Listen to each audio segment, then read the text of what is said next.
Karim? Allô? Oui, bonsoir. Oui, bonjour. Désolé, je me suis quasiment endormi à cause de Guy juste avant. Ah, pourtant, il avait une voix, il avait la pêche, hein. Oui, mais bon, il a parlé beaucoup. Il faisait de la publicité. Voilà. Donc moi, je commençais à m'endormir. Voilà. Bah, d'ailleurs, on lui demandera un chèque de 1000 € pour avoir parlé de la Lozère, comme ça. Voilà. Il a fait beaucoup de publicité. Après, au moment où j'ai arrêté de comprendre, je comprenais plus trop ce qu'il disait. Bon. Donc, je me présente Karim. Et puis moi, en fait, je suis également marocain. Il a dit, Guy aussi est du Maroc, je crois. Hein. Oui, il a dit qu'il était né au Maroc, oui. Exactement. Et puis, donc moi, en fait, je suis également marocain. Et vous connaissez les Marocains. Comment est-ce qu'ils sont conviviaux? Oui.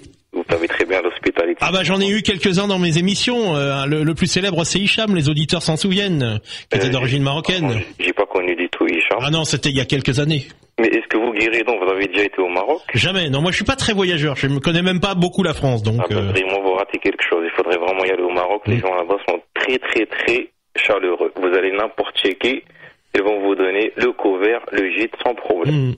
Vraiment, c'est vraiment... C'est une réputation en effet au Maroc. Exactement, mais c'est pas seulement qu'une réputation, c'est vraiment des gens qui sont très très conviviaux et chaleureux. Ils aiment beaucoup les étrangers, surtout les Français. Il y a vraiment quelque chose avec les Français, ils adorent quand les gens viennent chez eux et tout. Ils sont vraiment chaleureux. Pour ce qui me concerne moi, puisque justement on parle de la convivialité, comme vous le savez, j'ai des amis, beaucoup sont maghrébins.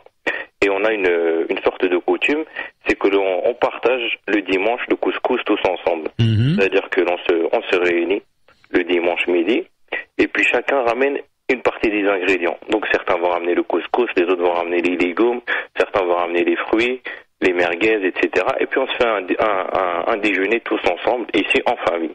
Vous voyez ce que je veux dire? Ça, c'est une fête comme une fête qu'on fait ensemble tous les dimanches. Oui, oui. Tout simplement. Et puis tout simplement, on tourne entre les maisons. C'est-à-dire que des fois on est chez moi au Blanc-Ménil, des fois on est chez des copains ailleurs, etc. J'ai un ami d'ailleurs qui s'appelle Gabi et qui est également au Blanc-Ménil. Et puis on tourne ensemble. Et puis c'est vraiment chaleureux. Les enfants sont là, ils s'amusent. Tout le monde est vraiment content. Autre chose, puisque je veux pas vraiment cibler ça uniquement sur les Marocains. Moi, je suis une personne qui fait aussi des brocantes. Oui. Et les vides-greniers. Des vides-greniers et des brocantes. Du coup, j'ai beaucoup où là, on trouve pas les merguez et le couscous.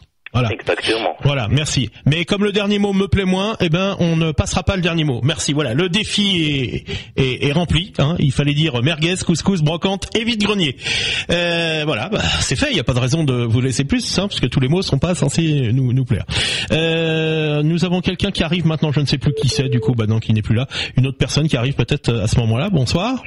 C'est ça. Il n'y a pas de raison de. Allô? Parce que tous les mots sont pas censés. Ah voilà, il faut apprendre à appeler la radio, il faut couper son retour et se fier au téléphone. Apparemment, il y en a qui ne savent pas appeler les radios, ils savent pas utiliser un téléphone, ils savent plus, les téléphones ne leur servent plus à téléphoner et donc ils sont paumés dès qu'ils appellent une radio ou leurs amis, je sais pas, quand ils sont sur internet, ils savent plus qu'une fois qu'ils ont le téléphone, ils doivent se fier au son qui sort du téléphone. C'est dommage, c'est bête. Allez, on va marquer une nouvelle petite pause et se retrouver tout de suite après pour la suite de l'émission. Qu'est-ce que je vous mettre comme petit morceau? Non, ça on l'a déjà entendu. Est-ce que j'en ai un autre petit allez, un petit morceau coquin. Allons-y. Les Charlots. Ah, viens, ça date de 1991. Un petit morceau coquin. Les enfants sont couchés à cette heure-ci, donc on ne choquera personne. Les Charlots avec Gérard Rinaldi en tête. Ah, viens, ah, viens, ah, viens. Les Charlots. Vous entendez encore un Jean? Non, qui a disparu. 01 34 12 12 22. Alors des personnes qui arrivent à l'instant même. Bonsoir. Allô? Allô? Oui, bonsoir. Oui, bonsoir. Je m'appelle Lorient. Oui, Lorient, oui.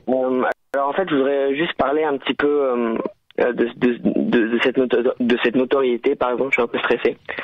La notoriété, parfois, il y a des gens qui la méritent pas. C'est-à-dire que certaines personnes la méritent comme des grands écrivains, mais ils sont pas très connus. Je pense notamment à Sisla ou des... Oui, ok, merci, on a compris. Renouvelez-vous dans les mots que vous avez à prononcer en venant sur l'antenne. Voilà, Sisla, machin, Panachet, okay. Renouvelez-vous les jeunes là. Oula, vous êtes lourds. Qui arrive au 01 34 12 22? Bonsoir. Allô? Allô? Allô? Allô, c'est Guéridon? Non, mais attends, Pascal, t'es déjà sur l'antenne. D'accord. Allô? Oui, bonsoir.